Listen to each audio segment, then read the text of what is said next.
नमस्कार दोस्तों, मेरा नाम है भालचंद्र। ब्रह्मांड सिद्धाश्रम में आप सभी का स्वागत है। आज के इस वीडियो में हम चर्चा करेंगे अप्रैल 2023 के लिए मेष राशि का संपूर्ण राशिफल।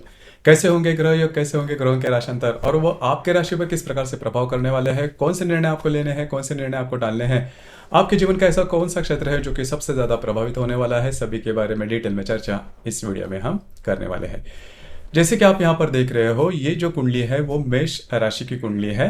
तो सबसे पहले हम चर्चा करेंगे रवि ग्रह के बारे में। रवि जो ग्रह है वो आपके राशि के लिए सबसे ज्यादा महत्वपूर्ण और शुभ फलदायी ग्रह है। जैसे कि यह आपका पंचमेश होता है, पंचम भाव का अधिपति होता है, जो कि आपके व्यय भाव में भ्रमण कर रहा है। और दिनांक 15 तारीख के बाद यह जो रवि है, ये रवि आप ही के राशि में भ्रमण करेगा। तो इसके कई जो लाभ है वो आपको मिल सकते हैं। ये जो भ्रमण होगा 15 अप्रैल 2023 के बाद का जो भ्रमण होगा रवि का आप ही के राशि में, वो आपके लिए काफी ज्यादा शुभ फलदायी साबित होगा। इसके पहले आपने देखा होगा पिछले करीबन 10-15 दिनों में कि अगर आप किसी के रिलेशनशिप में हैं, जो बातें हैं वो ठीक से नहीं हो रही थी, कॉम्प्लेक्स हो रहे थे, प्रॉब्लम कॉम्प्लिकेशंस आप में काफी ज्यादा आ रहे थे। उसी प्रकार अगर आप शेयर मार्केट में डील करते हो तो वहां पर भी इसी प्रकार की कई जो बातें हैं वो आपने देखी होगी। उसी प्रकार अगर आपके कोई संतान है तो संतान के साथ भी जो मिसअंडरस्टैंडिंग थी वो बनी हुई थी। लेकिन अब ये जो सभी बातें हैं वो काफी मायनों में नॉर्मल होती हुई नजर आएगी। सबसे पहली और महत्वपूर्ण बात जो कि आपके राशि के लिए काफी इंपॉर्टेंट है वो होता है कॉन्फिडेंस। तो आप में कॉन्फिडेंस देखा जाएगा, जो भी आप काम करोगे उसमें आपको सफलता मिलती हुई नजर आएगी। लेकिन ये बात 15 तारीख के बाद होने वाली है। उसी प्रकार रिलेशनशिप के मामले में भी जो भी कॉम्प्लेक्स आया था, जो भी ठहराव आया था, वो भी काफी मायनों में नॉर्मल होता हुआ नजर आएगा। उसी प्रकार अगर आपको नई रिलेशनशिप बनानी है तो भी ये जो रवि का भ्रमण है वो आपके लिए बहुत ही ज्यादा शुभ फलदायी साबित होगा। तो कुल मिला के देखा जाए तो ये जो रवि का भ्रमण है वो आपके लिए काफी ज्यादा महत्वपूर्ण और शुभ फलदायी साबित होगा। इसके बाद हम चर्चा करेंगे आप ही के राशि का स्वामी मंगल। तो आपके राशि का या फिर आपके अष्टम भाव का जो स्वामी है मंगल, वो आपके तृतीय भाव में भ्रमण कर रहा है। तो यहाँ पर दो तीन बातें हैं, उसके ऊपर थोड़ा सा ध्यान देना आवश्यक है। हालांकि करीबन मार्च में ही ये जो मंगल है वो आपके तृतीय भाव में भ्रमण कर रहा है। तो उसमें आपने देखा होगा कि आप बहुत ज्यादा एक्टिव हो चुके हो, या फिर आपका घूमना फिरना ज्यादा हो रहा है, ट्रैवलिंग ज्यादा हो रही है, और महत्वपूर्ण जो काम है वो भी आप कर रहे हैं, जो कि आपकी राशि की सबसे बेसिक इंस्टिंक्ट है कि आप जो है काफी ज्यादा एक्टिव होते हो। हार्ड वर्किंग नेचर भी इसमें देखा जाता है। तो यही जो बात है वो पिछले कई दिनों में आपने देखी होगी। तो यही सिलसिला इस महीने में भी देखा जाएगा। हालांकि आपको थोड़ा सा अपने स्वास्थ्य के बारे में ध्यान देना होगा, खास करके जो महिला वर्ग है उनके लिए कहा जाए तो उनके जो इनलॉज होंगे उनसे इस महीने में छोटी मोटी बातों को लेकर तकरार हो सकती है। बस आपको उसी के ऊपर थोड़ा सा ध्यान दीजिए। और स्वास्थ्य के बारे में, अगर स्वास्थ्य की किसी समस्याओं से आप पीड़ित है तो उसके कुछ लक्षण आपको इन दिनों में दिखाई दे सकते हैं।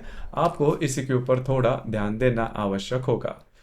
इसके बाद हम चर्चा करेंगे बुध ग्रह के बारे में। देखिए, जो बुध ग्रह है वो भी आपके लिए काफी ज्यादा महत्वपूर्ण है। हालांकि जो बुध है वो आपका तृतीयश है, षष्ठेश है, और आपके राशि का स्वामी मंगल इसका नंबर 1 का शत्रु ग्रह है। तो जो बुध है वो आपके लिए अशुभ फलदायी माना जाता है। अब यहाँ पर ये जो बुध है वो आप ही के राशि में भ्रमण कर रहा है, और दिनांक 21 तारीख के बाद ये जो बुध है वो वक्री होने जा रहा है। अब ये जो बात है काफी ज्यादा इंपॉर्टेंट है, क्योंकि बुध जिस राशि में भ्रमण कर रहा है, मतलब मेष राशि में, उस राशि का जो स्वामी है वो बुध के राशि में है, और मंगल जिस राशि में भ्रमण कर रहा है उस राशि का जो स्वामी है वो मेष राशि में है। मतलब परस्पर शत्रु राशि में ये जो दोनों ग्रह के जो स्वामी है वो चल रहे हैं, जिसे अन्य युग भी कहा जाता है, लेकिन वो शत्रु राशि में है। तो इसका जो मतलब होगा, बड़ा जो सार इससे जो निकलेगा वो यही है कि आपको इस महीने में काफी ज्यादा घूमना फिरना बहुत ज्यादा हो सकता है। लेकिन सबसे इंपॉर्टेंट बात, आपको फ्रस्ट्रेशन वगैरह ज्यादा हो सकती है, स्ट्रेस थोड़ा ज्यादा आ सकता है, या फिर आपके जो काम है वो बनते बनते रुकते हुए नजर आएंगे। और आपके राशि में अगर काम बनते हुए रुकते हैं तो फ्रस्ट्रेशन जल्दी से निकल आता है। तो बस वही बात है, उसके ऊपर आपको ध्यान देना होगा। खास करके करीबन 18-19 तारीख के बाद का जो समय है उसमें आपको आपकी जो मानसिकता है उस पर ध्यान देना बहुत ही ज्यादा आवश्यक होगा, क्योंकि जो बुध है वो वक्री होने जा रहा है आप ही के राशि में। तो ध्यान रखिए, ये जो बात है वो आपके लिए बहुत ही ज्यादा महत्वपूर्ण हो जाती है। इसके बाद हम चर्चा करेंगे गुरु ग्रह के बारे में। तो पिछले करीबन 8-9 महीने से जो गुरु है वो आपके व्यय भाव में भ्रमण कर रहा था।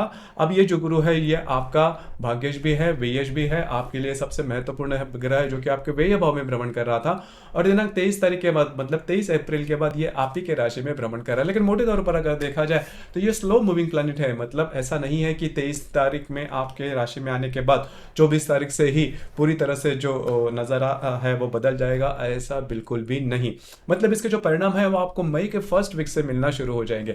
तो मोटे तौर पर अगर देखा जाए तो व्यस्त जो गुरु है, जैसा आपने पिछले करीबन 7-8 महीने में देखा होगा कि काम जो है वो नहीं बन रहे, पेंडिंग हो रहे हैं। मतलब आपको आशा तो दिखाई दे रही है कि अपॉर्चुनिटी वगैरह है वो आपको बन रही है या फिर आपके लिए ज़्यादा फेवरेबल है, लेकिन वो कॉन्क्रीट नहीं हो रही है, प्रत्यक्ष रूप में नहीं आ रही है। तो यही जो बात है वो इस महीने में भी देखी जाएगी। लेकिन यहाँ पर मन में एक आस है कि 23-24 तारीख के बाद जैसे ये गुरु आपके राशि में आएगा तो करीबन आगे आने वाला जो साल भर है वो आपके लिए बहुत ज़्यादा शुभ फलदायी साबित होगा। उसी प्रकार गुरु का ये जो फल होगा, मतलब मेष राशि में गुरु का जो भ्रमण है उससे रिलेटेड सभी राशियों पर जो असर होगा गुरु का, इसके संदर्भ में स्वतंत्र रूप से वीडियो हम अपलोड करेंगे, उसमें आपको बहुत ही डिटेल में बताया जाएगा।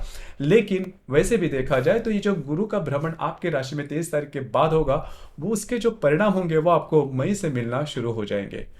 अब हम चर्चा करेंगे शुक्र ग्रह के बारे में। शुक्र जो ग्रह है ये ग्रह आपके राशि का द्वितीयेश है, धनेश है और सप्तमेश भी है। विवाह सुख के लिए सबसे महत्वपूर्ण ग्रह होता है जो कि आप ही के राशि में भ्रमण कर रहा है। अब ये जो शुक्र है ये शुक्र दिनांक 7 तारीख के बाद मतलब 7 अप्रैल के बाद स्वयं के राशि में भ्रमण करेगा। तो ये जो बात है वो भी आपके लिए बहुत ही ज्यादा महत्वपूर्ण और शुभ फलदायी साबित होगी। खास करके आपने देखा होगा शुक्र का जो भ्रमण था आपके राशि में पिछले करीबन 18-20 दिनों में, उसमें आपने देखा होगा कि आप में और आपके वैवाहिक जोड़ीदार में छोटी मोटी बातों को लेकर थोड़ी बहुत तकरार हो रही थी और थोड़ा आपके जो खर्चे हैं वो भी बढ़ रहे थे। लेकिन अब जैसे ये जो शुक्र है वो आपके द्वितीय भाव में भ्रमण करेगा जो कि आपके लिए काफी महत्वपूर्ण और शुभ फलदायी बात होगी। पहले सबसे महत्वपूर्ण बात, पैसे के मामलात में जो भी प्रॉब्लम कॉम्प्लिकेशंस थे वो काफी महीने नॉर्मल होते हुए नजर आएंगे। आपको कुछ अच्छी सेविंग वगैरह हो सकती है, लेकिन आपके जो वैवाहिक जोड़ीदार है उनके कुछ मांगे रहेंगी, उनकी जो डिमांड रहेंगी वो आपको पूरी करनी पड़ सकती है। तो वहां पर थोड़े बहुत पैसे खर्च करने पड़ सकते हैं। लेकिन मोटे तौर पर अगर देखा जाए तो स्वयं के राशि का जो शुक्र का भ्रमण आपके द्वितीय भाव में होगा वो आपको इन्वेस्टमेंट के मामले में या फिर इनकम के मामले में भी कुछ अच्छे जो बातें हैं वो दे सकता है। तो जो शुक्र का भ्रमण है वो आपके लिए बहुत ही ज्यादा शुभ फलदायी साबित होगा। इसके बाद हम चर्चा करेंगे शनि ग्रह के बारे में। तो जैसे शनि जनवरी के 18 तारीख के बाद आपके लाभ भाव में भ्रमण कर रहा है तो इसके जो परिणाम है वो आपके लिए शुभ फलदायी साबित होंगे, क्योंकि लाभ भाव में जो शनि का भ्रमण स्वयं के राशि में है वो आपके लिए पैसे के मामले में किसी भी प्रकार के प्रॉब्लम कॉम्प्लिकेशन नहीं देगा। शनि का जो भ्रमण है वो मोटे तौर पर देखा जाए तो आपके लिए शुभ फलदायी साबित होगा। तो कुल मिला के देखा जाए तो इस महीने में जो ग्रहों का भ्रमण है वो आपके लिए काफी महीने में नॉर्मल है, अच्छा है। सिर्फ आपके राशि का स्वामी मंगल और जो बुध के बारे में हमने कहा, क्योंकि जो बुध 21 तारीख के बाद जो वक्री होने जा रहा है मेष राशि में, वो जो है वो थोड़ा बहुत आपको मानसिकता के ऊपर सीधे सीधे असर कर सकता है। तो वहां पर आपको थोड़ा सा डटकर सामना करना होगा या फिर दिमाग थोड़ा ठंडा रखना होगा। तो ये बात जान लेना बहुत ज्यादा आवश्यक है। इसके बाद हम चर्चा करेंगे ग्रह योग के बारे में। देखिए इस महीने में जो ग्रह योग है वो आपके लिए काफी महत्वपूर्ण होंगे। जैसे कि आप यहाँ पर देख भी सकते हो कि आपके राशि में काफी ज्यादा ग्रह है और इसका जो परिणाम है वो आपके दिनचर्या पर काफी ज्यादा हो सकता है। तो अब हम चर्चा करेंगे कि ग्रह योगों के जो परिणाम है वो किस प्रकार के होंगे। तो सबसे पहले बुध और राहु की युति होने जा रही है दिनांक 6 तारीख को। अब ये जो बात है वो सबसे ज्यादा महत्वपूर्ण है। जैसे कि राहु आपके राशि में भ्रमण कर रहा है और बुध जैसे मैंने कहा कि आपके राशि का तृतीय से षष्ठेश और आपके राशि में मतलब मेष राशि में तो शत्रु के राशि में बुध भ्रमण कर रहा है और राहु के ये युति में।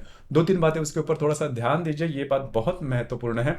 सबसे पहले और महत्वपूर्ण बात स्वास्थ्य के बारे में। स्वास्थ्य के बारे में अगर किसी भी प्रकार की समस्या आपको इन दिनों में आती है, मतलब ये जो ग्रह योग है 6 तारीख को है, लेकिन इसका जो परिणाम है, इसका जो प्रभाव है वह करीबन 5, 6, 7 इन 3-4 दिनों में देखा जाएगा। तो आपको इसमें 3-4 बातें हैं उसके ऊपर थोड़ा सा अमल करना चाहिए। सबसे पहले महत्वपूर्ण बात, आपको इन दिनों में किसी भी प्रकार के स्वास्थ्य के बारे में छोटी भी समस्या अगर आपको लगती है तो उसके ऊपर जरूर ध्यान दीजिए, क्योंकि जो राहु है वो नॉर्मली भ्रमित करता है। मतलब जैसे आपको लगता है उस प्रकार से बातें नहीं होती, आगे जाके इसका जो प्रभाव है वो काफी ज्यादा बढ़ सकता है। तो एक बात तो हेल्थ के बारे में। दूसरी सबसे इंपॉर्टेंट बात, आपको किसी भी प्रकार के डॉक्यूमेंटेशन, किसी को कोई कमिटमेंट, प्रोमिसेस, इस प्रकार की बातें बिल्कुल भी नहीं करना। कई दफा आपको लग सकता है कि आपके सामने काफी अच्छी अपॉर्चुनिटी आई है है उसे ले लिया जाए, लेकिन अगर आप इस प्रकार की बातें करते हैं या फिर उसके बाद डिसीजन लेते हैं तो वो आप पूरी तरह से चूक सकते हैं, क्योंकि जो बुध है वो बुद्धि का कारक होता है और आपकी जो बुद्धि है वो भ्रमित हो जाएगी राहु के कारण। तो इस दरमियान ये जो युति योग होने जा रहा है दिनांक 6 तारीख को 6 अप्रैल को आपकी आप ही के राशि में, जो कि बहुत ही महत्वपूर्ण है, आपको इसके ऊपर थोड़ा सा ध्यान देना होगा। उसी प्रकार दिनांक 11 तारीख को रवि और गुरु की युति होने जा रही है आपके व्यय भाव में। जो रवि जो है वो आपका पंचमेश है, गुरु जो है वो आपका भाग्येश और व्ययश है। तो यहाँ पर ये जो रवि गुरु की युति है, हालांकि ये आपके व्यय भाव में हो रही है, लेकिन आपके लिए शुभ फलदायी साबित होगी। दो तीन बातें उसमें देखी जाएगी। सबसे पहली और महत्वपूर्ण बात, अगर आप किसी के रिलेशनशिप में हैं तो उनके साथ कहीं बाहर घूमना फिरना हो सकता है, उनके साथ आपकी जो टाइम का जो स्पेंडिंग है वो भी काफी अच्छे तरीके से देखी जा सकती है। उसी प्रकार अगर आप कोई नई रिलेशनशिप बनाना चाहते हो तो भी ये रवि गुरु की जो युति है आपके लिए शुभ फलदायी साबित होगी। और एक सबसे इंपॉर्टेंट बात, मतलब अगर आपको कहीं बाहर जाना है, मतलब अब्रॉड जाना है, तो ये जो रवि गुरु की युति आपके व्यय भाव में हो रही है आपके लिए गोल्डन अपॉर्चुनिटी ला सकती है। अगर आपके मन में इस प्रकार की कोई बातें हैं तो इस प्रकार के कुछ बातें या फिर उस प्रकार की कुछ अपॉर्चुनिटी आपके सामने आ सकती है। तो ये जो रवि गुरु की युति है वो आपके लिए काफी ज्यादा महत्वपूर्ण और शुभ फलदायी साबित होगी। उस प्रकार अगर आपकी जो संतान है, संतान सुख के बारे में भी ये जो रवि गुरु की युति है आपके लिए शुभ फलदायी साबित होगी। सिर्फ यहाँ पर एक बात है कि इन दिनों में अगर आप शेयर मार्केट में ट्रेड करते हो तो बड़े ट्रेड नहीं लेना, बड़े ट्रेड नहीं करना, आपके लिए वो प्रॉब्लम वाले हो सकते हैं। इसके बाद दिनांक 25 तारीख को रवि और राहु की युति होने जा रही है। अब ये जो युति है बहुत ही ज्यादा महत्वपूर्ण है। 25 तारीख को होने वाली ये युति, इसका जो प्रभाव है वो काफी ज्यादा देखा जाएगा और आपके ये जो युति है वो आप ही के राशि में होने जा रही है। अब ये जो बात है आपके लिए बहुत ही महत्वपूर्ण है, आप ही के राशि में रवि और राहु की। तो सबसे इंपॉर्टेंट बात, किसी भी प्रकार के मतलब 25 तारीख की युति होने जा रही है तो करीबन 23, 24, 25, 26 इन 3-4 दिनों में किसी भी प्रकार के महत्वपूर्ण निर्णय बिल्कुल भी नहीं लेना। किसी भी क्षेत्र से रिलेटेड हो, चाहे वो आपके करियर से है, पर्सनल रिलेशनशिप से है या फिर कोई अन्य, तो किसी भी प्रकार के बड़े निर्णय इन दिनों में नहीं लेना। आप पूरी तरह से भ्रमित हो सकते हैं क्योंकि आप ही के राशि में ये जो युति है वो होने जा रहे हैं। उसी प्रकार अगर आप किसी के रिलेशनशिप में हैं तो वहां पर मिसअंडरस्टैंडिंग कंपलसरी हो सकती है, उसका जो खामियाजा है वो भी आपको भुगतना पड़ सकता है, तो ध्यान में रखिए। उसी प्रकार अगर आप शेयर मार्केट में ट्रेड करते हो तो कुछ भी नहीं करना, क्योंकि जो भी कुछ आप करोगे उसमें भ्रमित होने की संभावना थोड़ी ज्यादा बन रही है। यह जो कालावधि है इसके दरमियान आपके पास बहुत ऐसे अपॉर्चुनिटी आ सकते हैं जिसमें आप इजी मनी या फिर इजीली आप कुछ पा सकते हो, इस प्रकार की बातें हो सकती है, लेकिन इसमें बिल्कुल भी नहीं जाना, आप बुरी तरह से फंस सकते हो। तो ये जो रवि राहु की युति है जो कि आपकी के राशि में होने जा रही है, आपका जो कॉन्फिडेंस है वो भी डाउन कर सकती है। तो किसी भी प्रकार के बड़े निर्णय नहीं लेना जिसकी वजह से आपके जीवन की दिशा ही बदल जाए। रिस्क फैक्टर से थोड़ा दूर रहना ज्यादा आवश्यक होगा। उसी प्रकार इस महीने की जो पूर्णिमा है वो 6 तारीख को है, हनुमान जयंती उसी दिन है। उसी प्रकार अमावस जो है वो 20 तारीख को है मेष राशि में, मतलब आप ही के राशि में, और सूर्य ग्रहण भी वहीं पर है। हालांकि ये जो सूर्य ग्रहण इसका वेद नहीं लगेगा, लेकिन आपको इसमें चौकन्ना रहना होगा क्योंकि ग्रहण कालावधि है दिनांक 20 तारीख को। तो हालांकि किसी भी प्रकार की जो बातें हैं, क्योंकि आपके राशि में देखिए जिस भी राशि में ग्रहण होता है और उसके सामने वाली राशि, मतलब आपकी मेष राशि है और आपके सामने जो राशि है कुंडली में वो होती है तुला राशि, तो दोनों राशि के लिए जो ग्रहण कालावधि होता है वो ज्यादा टफ होता है। तो आपके लिए ये बात जान लेना बहुत आवश्यक है। बड़े निर्णय किसी भी प्रकार के हो नहीं लेना, हालांकि स्ट्रेस बना रहेगा, लेकिन आप खुद से ही ऐसे कोई निर्णय नहीं लेना जिसकी वजह से जो बातें हैं वो और भी ज्यादा सीरियस हो जाए। तो इसके ऊपर थोड़ा सा ध्यान देना, क्योंकि इसके आगे का जो ग्रह योग है, मतलब मई से लेके, जैसे मैंने शुरुआत में भी कहा कि गुरु का जो प्रभाव है वो मई के फर्स्ट वीक से आपको दिखना शुरू हो जाएगा। तो मई से जो पीरियड है वो आपके लिए बहुत अच्छा होगा, क्योंकि पता है पिछले 8-9 महीने से जो बातें हैं वो आपके लिए सरल नहीं हो रही है। लेकिन अब जैसे कि गुरु का जो गुरु आप ही के राशि में आ जाएगा 23-24 तारीख के बाद, वो आपके लिए काफी ज्यादा जो सही जो वक्त है वो लेके आएगा, लेकिन थोड़ा सा आपको पेशेंस रखना है इस महीने में। तो दोस्तों ये था मेष राशि का अप्रैल 2023 का संपूर्ण राशिफल। आपको ये राशिफल कैसे लगा, आपने किस प्रकार से अनुभव किया, नीचे कमेंट बॉक्स में जरूर कमेंट करना। और अपना जो चैनल है ब्रह्मांड सिद्धि एस्ट्रो, इसे भी लाइक, शेयर और सब्सक्राइब जरूर करना। धन्यवाद।